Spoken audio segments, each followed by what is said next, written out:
I come from a country of roads, a place called the United States of America, where the roads tie together 3,000 miles of desert and mountain and valley.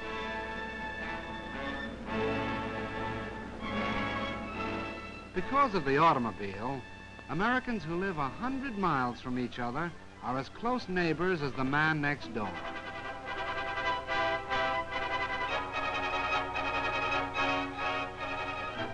Long before my time, the look of the landscape was already changing.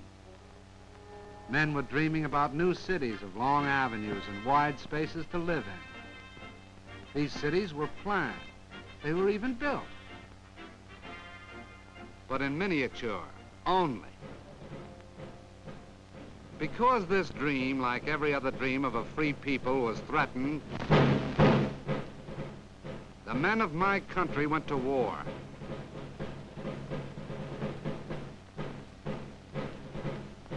The automobiles of the times of peace were stopped. They were stored away for the duration.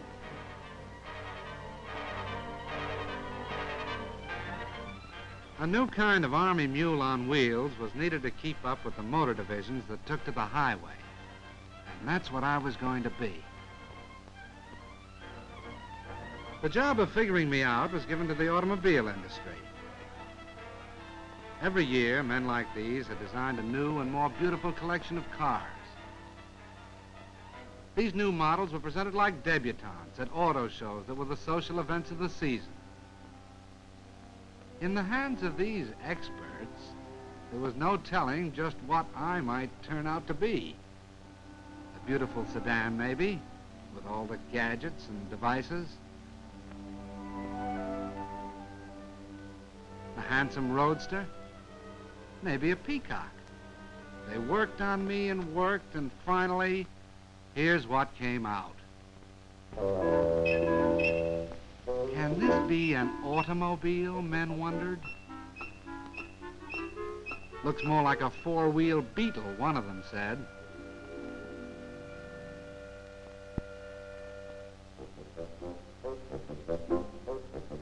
No, I wasn't too proud of myself back there at the start when the Army first looked me over. Then they sent me out on the road. They tried to drown my motor, but my ignition was set too high for that. They tried to break my back on roller coaster roads. But when I held together, it looked as if the Army and I might somehow get along because they gave me a nickname. From the words general purpose, they took the G and the P. They called me Jeep. It sounded more like a noise than a name. Then it really began. I was sent out on maneuvers. This Army was getting tough. Could I keep up with them? Was I good enough? How did I know? All I could do was keep my fenders straight, my gears grinding, and hope for the best.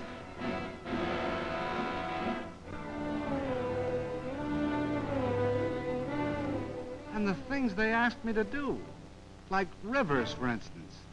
I had to be light enough to cross water in my own canvas tarpaulin. Lucky I didn't weigh more than 2,200 pounds. And it was lucky that I wasn't any bigger than 11 feet long and 5 feet wide and 3 feet high. Because when the outfit took to the air, they expected me to go right along with them.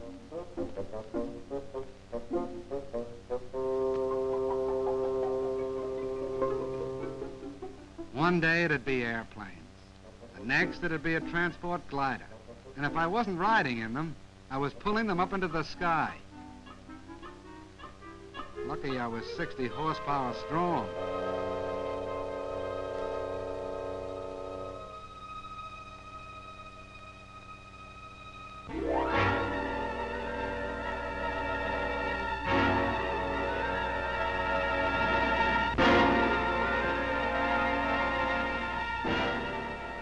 The Army was getting tougher, preparing itself for the big offensives that were coming.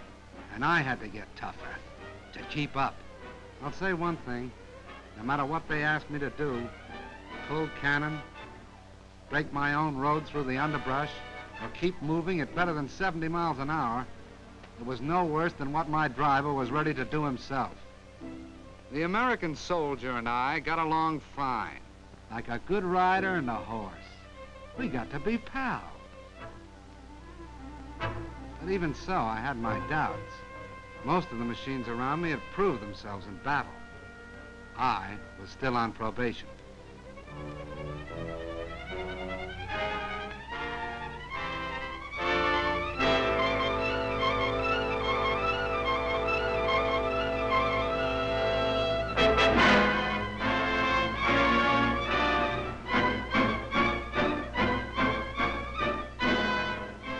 I did about everything a machine could do to stick with that army. Stood up to gunfire and mounted a gun of my own. I laid down smoke to hide the tanks that followed. I helped out wherever I could.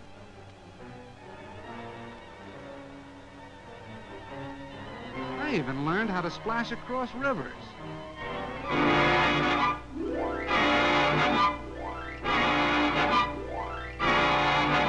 With a boat arrangement built around my middle. But I didn't know yet whether I was accepted until all of a sudden I found myself in mass production. It meant only one thing. I was a success. I was getting turned out 1 every 2 minutes. 30 Jeeps an hour. What do you think of that? All of a sudden, I found that I was a popular kind of character. I was marching right up there in front with the band. I was meeting movie stars, and we went out driving together.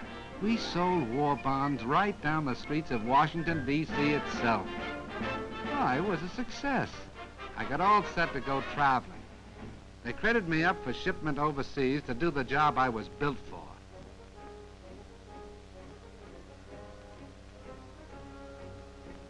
I was sent over by the thousands.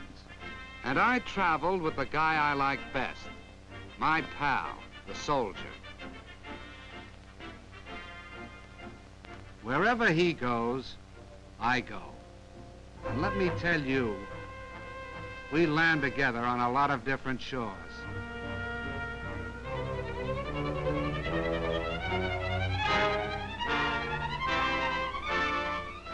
I went to work in the South Sea Islands. I fought mud in North Africa.